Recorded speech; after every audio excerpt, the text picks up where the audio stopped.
Welcome to this week's episode of Making a Shift from RN to NP. I'm Katie Vogelart, Nurse Practitioner. In this limited podcast series, we'll explore what it's really like to make the transition from RN to NP. At Hippo Education, we work on real-world, practice-changing guidance to help you become the best NP you can be.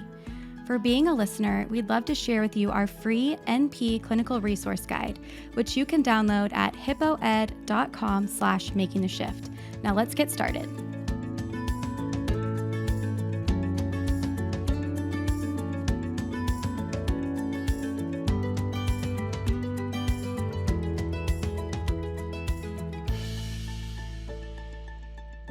Most NPs will start their first job in a clinical setting that is very different from where they worked as a nurse. Take me, for example, I was a CVICU nurse, and my first job after FNP school was in the emergency department. But that's definitely not the case for my guest, Tegan Macmanaman. Tegan is a family nurse practitioner who works in an emergency department in South Dakota, the same emergency department where she worked as a nurse. Tegan, welcome to the podcast. I am so excited to hear your journey of making the shift from RN to NP. Yes, thank you, Katie. I'm so happy to be here. Okay, so spill the tea. You are currently working in an ED that you worked in as a nurse. Tell me about that role transition. What was it like for you? I'm imagining that one day you walk out of the emergency room as a nurse and your nursing colleagues are your coworkers, you're in the trenches together. And then the next day you roll up and you're now the clinician and you're putting in the orders. Tell me how that went. So it was literally like that one day. I walked out as a nurse and then I came back to work as an NP. It overall, most might think it would be a little bit awkward or weird, but it overall went really, really good. So when I transitioned into an RN to an NP, most of the nurses actually had left because it was just post COVID. A lot of people were burnt out. So I was actually considered one of the experienced nurses at the time. So when I left that role to be an NP, a lot of the nursing staff, they already kind of looked to me as in that role. And the providers, they were all so accommodating and very patient and knew my willingness and my hunger to learn. So it surprisingly was a great transition staff-wise in regards to, I guess, having the support around from the RNs, from my friends, to me being technically above them. That part, it went really, really well. So Good. Was it ever hard for you to actually function in your role as an NP since you were a nurse? sometimes it would be hard not to blend them both together. Just little things. I mean, I knew how to turn off IVs or unhook somebody, or even if someone has to go to the bathroom, quick run them to the bathroom. And it's little things like that, but it would get me stuck in a room for like 20 minutes and I'd have to tell myself, no, Tegan, you don't have to do that. Just things like that. Um, Otherwise, it was just hard not being able to help my nursing friends in that kind of role again. I knew it was hard to sit and watch them or sit and hear a call light go off, knowing that I'm not the one that has to go run and get it or initiate that.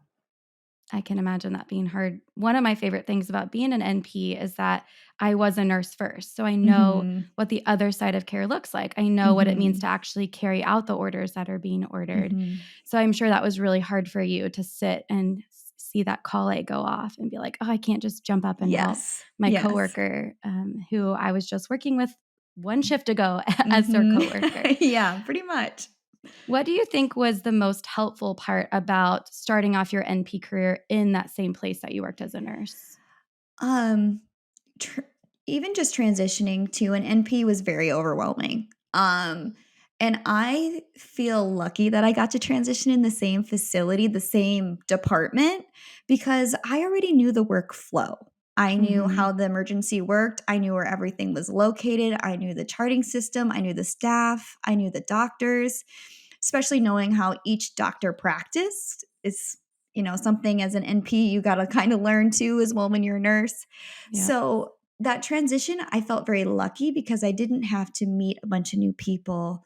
And because I'm naturally shy at heart. So knowing that I knew everybody made it easier to ask questions and be vulnerable when it for me personally, it's hard to be vulnerable in situations like Mhm. that. But knowing everybody and having them there made it easier to ask questions or be like, I don't know what to do in this Mhm. situation.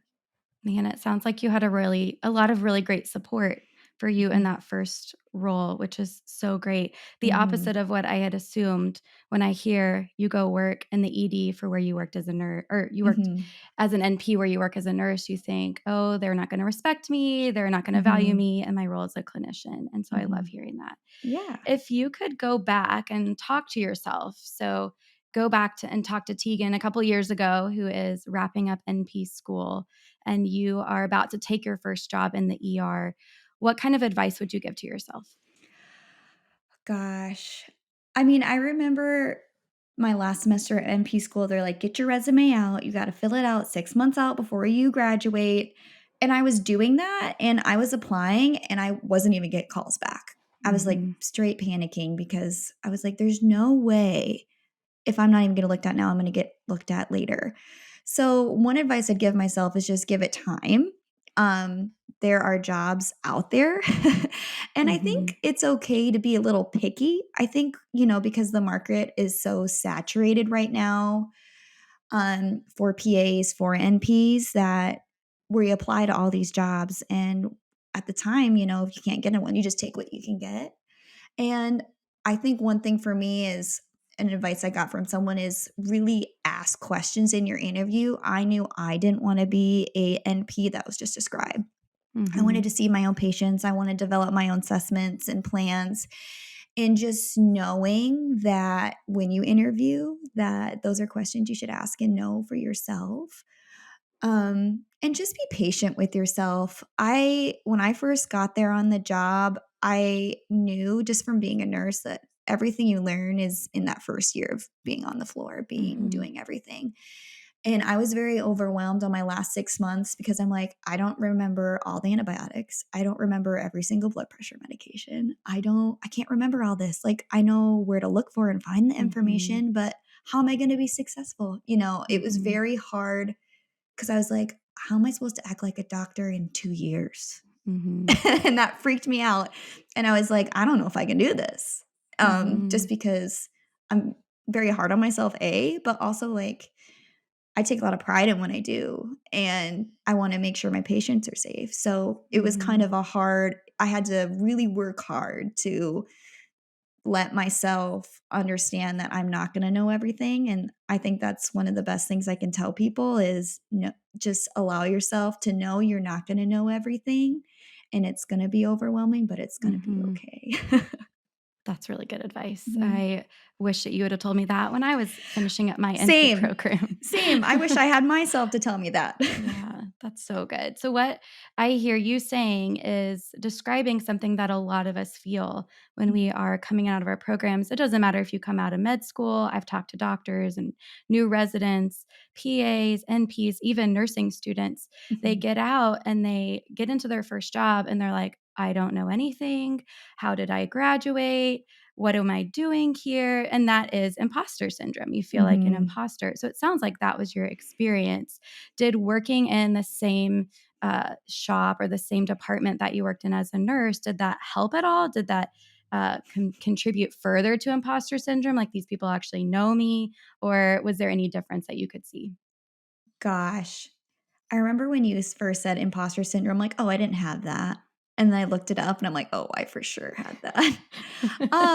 Gosh, a little bit of both. Because when I first started applying for the ER, it was a very saturated market, and that's when I first noticed I started experiencing it or when I can recall it because there were clinicians that had multiple years of experience in the field. There were clinicians that were RNs in the ER left, to do their NP and now are back trying to apply for the same job as me. There are people who had left and wanted to come back as APPs. So I was like, I'm going against all these people, and when they Mhm. said, "You're hired," I was like, you're joking. Like I knew I was qualified and I knew I could do a good job and I knew what I could bring to the table. But I was like, out of everyone, you chose me Mhm. because I know what the flow is of the ER. I know the expectations and my anxiety of bringing the team down or prohibiting that flow or not seeing enough patients was very stressful for me. And then knowing that I went from being considered an expert nurse to a novice again, being vulnerable and saying, Dr. So-and-so, I don't know what to do, or what would you do in this? Or would you do this or that? It was very hard for me to allow my peers who saw me at such a high level be low again, or not low, but a novice, new at something. Yeah. And that was really hard for me to do. And then, as all nurses, we know, like, there's the doctors who put it in trickle orders, and you're like, gosh, dang it, why didn't you just put all those orders in at once? Now I got to keep going back in that room. And I would sometimes have to do that. I'm like, oh, I hope Allison's not mad at me, or I hope, I was worried. And then just like it just stinks knowing that you don't know everything. And it's hard because you want to so badly. And the fact that I didn't know everything, I was humbled every day at work. And it took me a while to get over the fact of not like beating myself over it, essentially. Because like, oh yeah, I don't know why they're, I know this is what it textbook says, but it's actually this. And the doctor's like, oh yeah, that can happen. It's this can happen every so-and-so. I'm like, how do you know that? And you're like, gosh, dang it. I'm like, when am I going to be like that? And so patiently waiting for that and being nervous about it. And 100% went through it. Now that I think about it, in the moment, I would have said, no, I'm fine. But now you've had time to reflect. Yeah. So do you still feel that you've been practicing for a couple years? Do you still feel that way? Are there situations that make that imposter syndrome come back up? Or do you feel like, nah, I've got this? Yes and no. I think it's definitely better because I accepted the fact that I'm not going to know everything. I know in situations with patients and they ask me a question and I don't know the answer, that was always my biggest fear when I first started. I'm like, I don't know. And I think I learned along the way that pretty much me saying, well, I don't know the answer to that, but I'm going to look it up. And if we can't find a solution together, then we'll refer you on or we'll speak with the doctor or whatever it might be. And I think by doing that has helped me not feel that like angst. But I'm also like, I'm doing emergency medicine. I'm dabbling a little bit into functional medicine right now. And so it's learning something different and like the root cause medicine and that. And I'm feeling a little bit of that imposter syndrome again, just because I know I don't know the answer and I'm learning. Yeah. But I think it does get better over time because I think, gain confidence in yourself. You develop your own. Essentially, medicine is individualized. No one person practices the same. So I think also I accepted the fact that I'm not going to be like so-and-so. I'm not going to be like so-and-so. I'm going to be a mixture of these. Yeah. And that helped me understand. And even when I tell patients too, it's like each doctor does something so different. So I might do something different from them. And I think it allows myself to give myself some grace in that sense too, and not have so much anxiety over the fact of not knowing the answer in the moment. And then I think it helps the patients to feel included in that plan too. But yeah, I mean, I think it always is there a little bit. I think if it's not there, I feel like you should always be a little scared or a little challenged. Because it keeps you on your toes. You don't want to be too comfortable. For sure. Maybe that's why I like the ER. I don't know. Well, if you like being on your toes and uncomfortable, you're in the perfect spot. Yeah. So wrapping this up, thank you for sharing just your transition and your experience.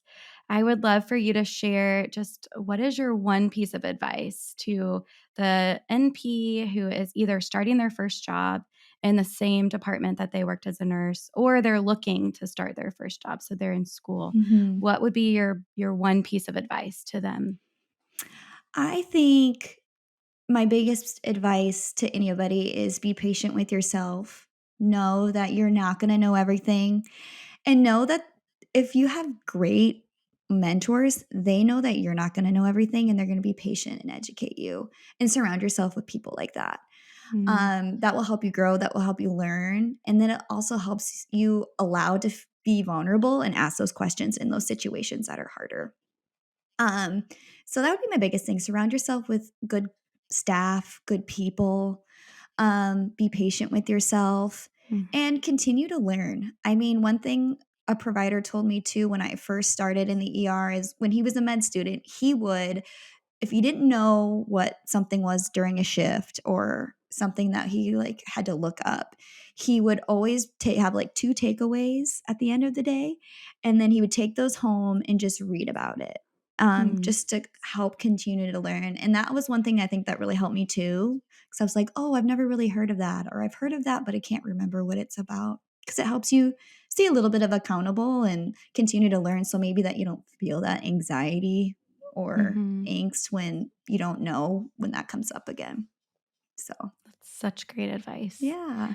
Well, thank you so much, Tegan, for coming on and just sharing your experience. I think it really resonated with a lot of NPs that are starting their first jobs and maybe struggling with that role transition. And so thank you so much. Yeah, thank you for having me. I'm happy to share my story.